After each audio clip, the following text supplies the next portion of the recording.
Welcome to Dark Hour Tales. Tonight's tale is the night shift. By 11 o'clock, Harrowgate Science Centre belonged almost entirely to Barry Johnston. During the day, the 6-story university building held several hundred people, most of whom seemed determined to leave behind coffee cups, unlocked offices, and doors propped open with whatever object happened to be nearby. Students filled the laboratories and computer rooms, lecturers moved between offices and seminar spaces, and delivery drivers appeared regularly at the service entrance with equipment Barry was expected to know about before anyone remembered to tell him. At night, the same building became remarkably quiet. Barry had worked security there for almost 4 years and knew the difference between ordinary nighttime silence and something requiring his attention. Barry was 41 and had been working security for 7 years, having previously supervised a warehouse distribution team until the company relocated. He had expected night work to be temporary, but the routine suited him better than he anticipated. His divorce had been reasonably amicable, his 14-year-old daughter stayed with him several days each week, and the shift pattern allowed him more time with her than his old job ever had. He also liked knowing exactly what was expected of him. Doors were either secure or they were not. Alarms were either armed or they were not.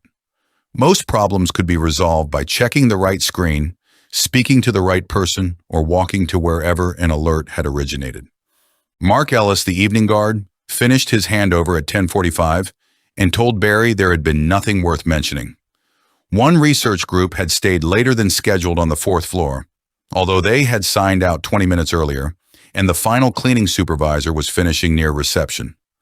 Mark collected his coat, made his usual complaint about the weather, and left through the staff entrance.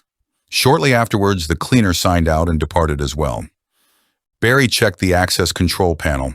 No staff badges remained active inside the building, the loading entrance was secure, and every external door showed locked. He armed the appropriate zones and began his first patrol shortly after 11. Harrowgate was arranged around a central atrium with office and teaching wings extending east and west from the main staircase. The 2nd and 4th floors contained most of the laboratories, while the upper floors held staff offices and specialist research rooms. A basement service level connected the plant rooms, storage areas, and loading bay.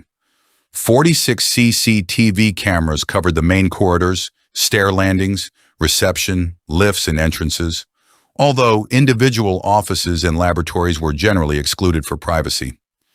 Barry knew the cameras almost as well as he knew the building itself. Camera 12 occasionally produced a faint green tint after midnight. Camera 27 covered the west stairwell, but missed the small recess beside the fire door. Camera 35 vibrated slightly whenever the ventilation plant increased output. None of those things concerned him because predictable faults eventually became part of a building's personality. His patrol took a little over 30 minutes.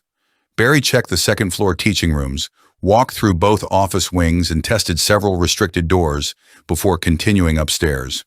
He checked the 4th floor laboratories, including Lab 4C, where the late research group had been working. The access control door was locked and the corridor was empty. He continued through the upper floors, descended through the west stairwell, and checked the basement before confirming the loading bay was secure. By midnight, he was back inside the security office beside reception with coffee and a sandwich.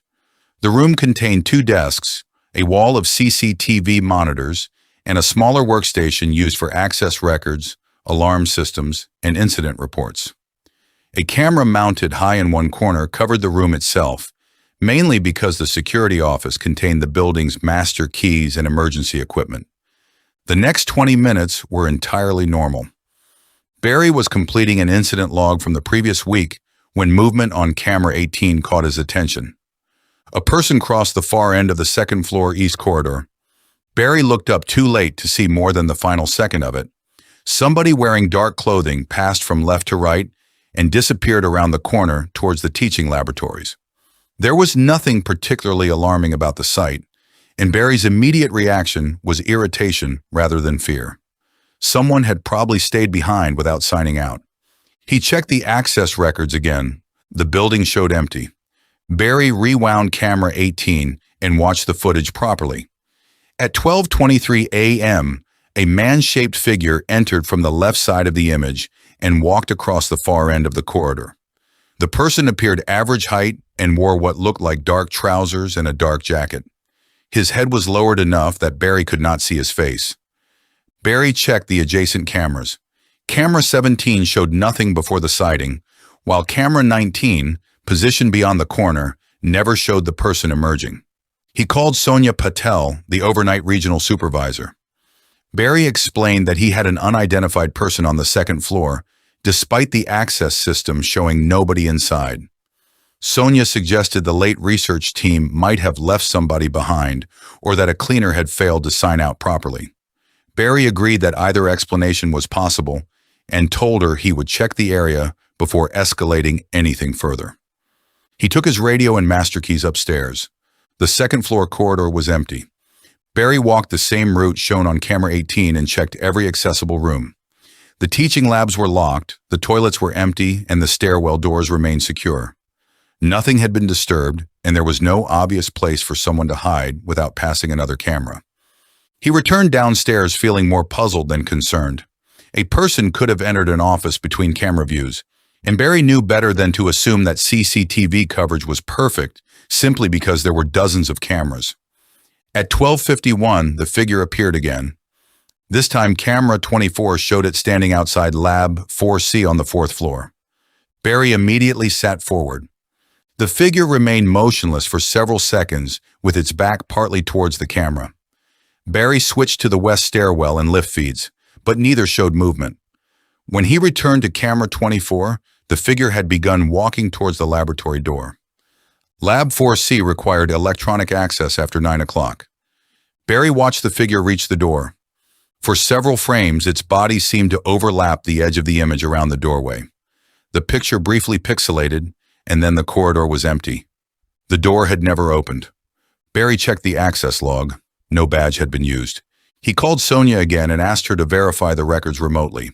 She confirmed that Lab 4C had last been accessed by a researcher shortly before 10 o'clock and had registered closed and locked afterwards.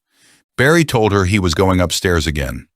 Sonia suggested he wait for another guard or contact police if he genuinely believed an intruder was inside.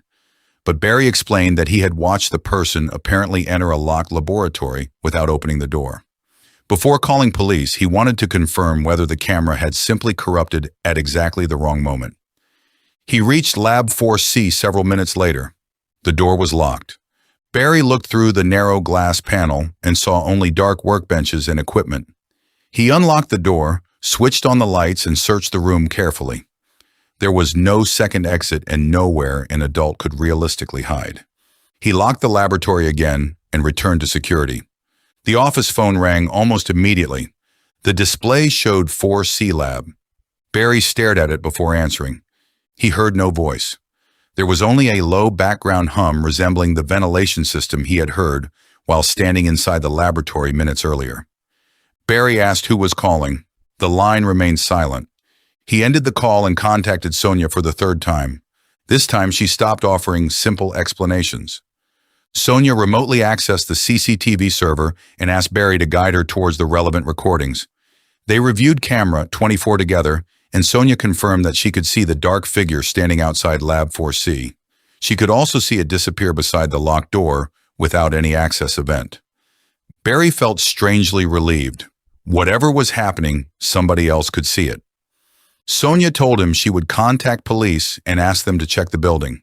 While she made the call, Barry began reviewing earlier footage because he wanted to establish when the person had entered. He started with his first patrol. Camera 16 showed Barry walking through the second floor west corridor at 11:18 p.m. He watched himself check 2 doors and continued toward the central staircase. Nothing appeared unusual until Barry noticed movement through the glass fire door in the background. He paused the recording. At the far end of the adjoining corridor stood the figure. It was completely motionless. Barry enlarged the image as much as the system allowed. The resolution deteriorated quickly, but there was no mistaking the shape of a person standing there, while Barry completed his patrol perhaps 30 meters away. He checked another camera from several minutes earlier. The figure was visible on a stair landing. Barry continued backwards. At 10:56, while Mark was still on duty, something resembled the same figure appeared in the reflection of the glass entrance doors behind reception. At 9:34, while cleaning staff were still working, it stood at the far end of a fifth-floor corridor. Barry stopped searching. The possibility of an intruder had become increasingly difficult to defend. Whoever he was watching appeared to have been inside Harrowgate for hours, without using a single controlled door or consistently appearing between cameras. Sonia called back and said police were on their way. Barry asked her to watch camera 31. The figure was standing in the third-floor east corridor, facing directly towards the camera. For the first time, Barry had an unobstructed view of where its face should have been. The image was clear enough to show door numbers and wall signs several meters behind it, yet the figure's facial features remained strangely unresolved. Sonia confirmed that she could see it. Barry asked her to keep watching while he checked the adjacent feeds. Camera 30 was empty. Camera 32 was empty. The figure remained on camera 31 without moving. Then Sonia's remote connection dropped.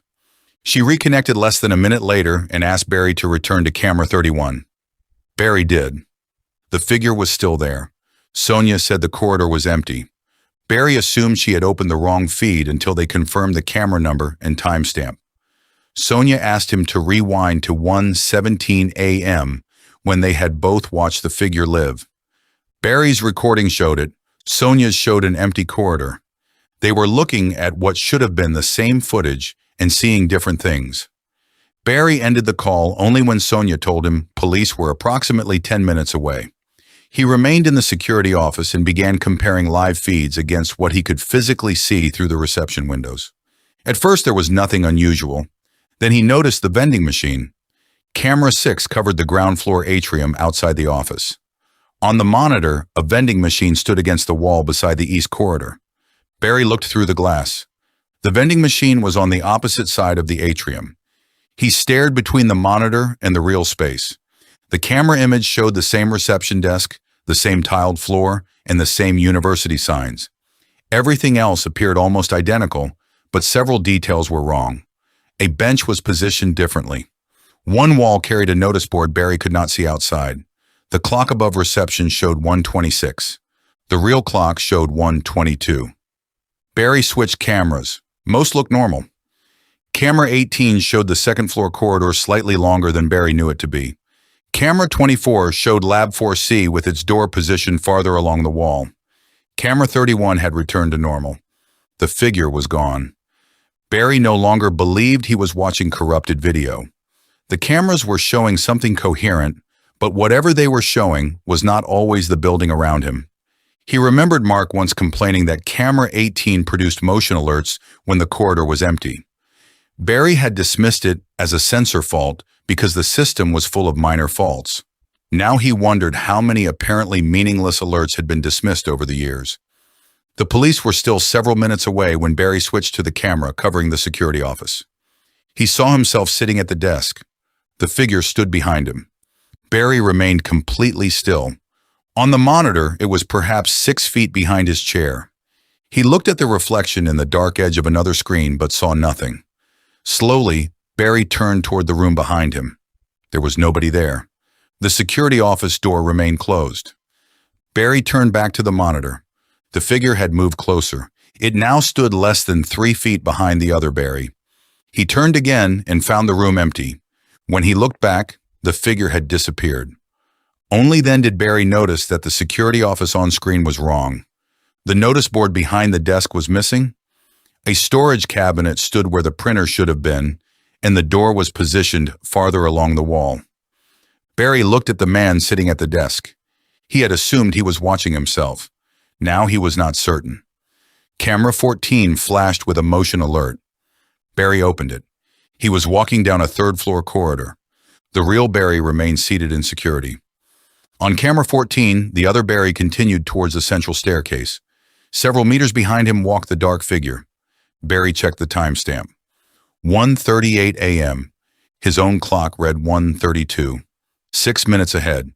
He watched the other Barry move from camera 14 to camera 15 and then descend the staircase. The figure followed without ever appearing to hurry. Barry understood enough to become frightened. Whether the cameras were showing another version of Harrowgate or something that had not happened yet, he did not intend to remain in the office until the clocks matched. He collected his phone, keys, and jacket. Before leaving, he checked camera 3 covering reception. The feed showed Barry crossing the atrium towards the main doors. Timestamp 1:39. The doors did not open. The other Barry stopped and turned towards something behind him. The feed broke into digital noise. Barry decided not to use reception. He would leave through the loading bay. Camera 34 immediately produced a motion alert. Barry opened it. At 1:40, another version of himself was walking along the basement service corridor toward the loading entrance. The figure was closer. Barry stared at the screen and realized the footage had changed because his decision had changed. He considered the west emergency exit. Another camera activated. There he was again, approaching it. The system was not showing one fixed future. It seemed to be showing versions of what might happen depending on where he went. In every version, the figure followed. The security office phone rang. The display showed security office. Barry answered reluctantly. For several seconds, there was silence. Then his own voice spoke through the receiver. "Stop watching the cameras." The line disconnected. Barry looked at the monitor wall. He thought about every sighting. The figure had appeared more frequently once he began searching for it. The differences between the camera feeds and the real building had grown more obvious the longer he watched. Barry reached for the controls and shut down the monitor wall. The office became considerably darker. For the first time in more than an hour, he had no idea where the figure was. Strangely, that felt safer. Barry knew Harrowgate without cameras. He had walked its corridors hundreds of times and could reach the loading bay without checking a single screen. He left the security office and entered the basement through the service staircase. Somewhere above him, a door closed. Barry continued. The lift began moving despite nobody having called it. He ignored that too. An internal phone rang inside a locked office as he passed. Barry kept walking. The basement corridor ahead remained exactly as he remembered it. He passed the plant room, storage cage, and maintenance workshop before reaching the loading bay. The electronic release did not respond. Barry used the manual emergency override. The heavy door unlocked. Cold night air entered the loading area. Barry stepped outside and walked away from the building without looking back towards any exterior camera. Police arrived several minutes later. 2 officers searched Harrowgate with Barry and found nobody inside. The building layout was normal, every restricted door was locked, and there was no evidence that anyone had entered illegally. Sonia arrived shortly before the morning shift. By then, most of the CCTV system appeared normal again. Some of the recordings Barry had watched were corrupted. Others showed empty corridors at times when he distinctly remembered seeing the figure. The security office footage showed Barry sitting alone for most of the night. One recording remained intact. Camera 18 showed the first figure crossing the corridor at 12:23 a.m. Sonia watched it twice without speaking. Barry handed over his keys and told her he would not be working another night at Harrowgate. He expected the decision to feel dramatic, but it did not. By the time he drove home after sunrise, he simply felt exhausted. 2 days later, Sonia called him. She had been working with the university's IT department to inspect the CCTV server. They had discovered something Barry needed to see. He returned to Harrowgate during the afternoon, when the building was once again full of students and staff. The corridors that had frightened him 2 nights earlier were busy with ordinary conversation, footsteps and doors opening and closing. Sonia met him inside security. An IT technician had found a video file stored separately from the normal archive. The system metadata was damaged, and nobody could explain how the file had been created. Sonia opened it. The footage showed the Harrowgate security office. It was empty. Barry immediately noticed the differences. The door was positioned incorrectly, and the notice board was missing. It was the same version of the office he had seen during the night. The timestamp read 1:17 a.m., tomorrow's date. Barry watched. For almost a minute, nothing happened. Then the door opened. Barry Johnston walked into the room. The man on the recording wore the same clothes Barry was wearing now. He entered calmly, closed the door, and sat at the desk. Barry looked down at his shirt and jacket, then back at the screen. Sonia asked whether he had any intention of returning the following night. Barry told her he did not. On the recording, the other Barry raised his head and looked directly into the camera. The dark figure entered behind him. Neither of them moved. Barry asked Sonia to close the file. She did. The following night, Barry remained at home. At 1:17 a.m., he was awake in bed with his phone switched off and the curtains closed. He never returned to Harrowgate Science Centre. The next morning, Sonia checked the CCTV server. The video file was still there. Its timestamp had changed. It now showed the following night's date.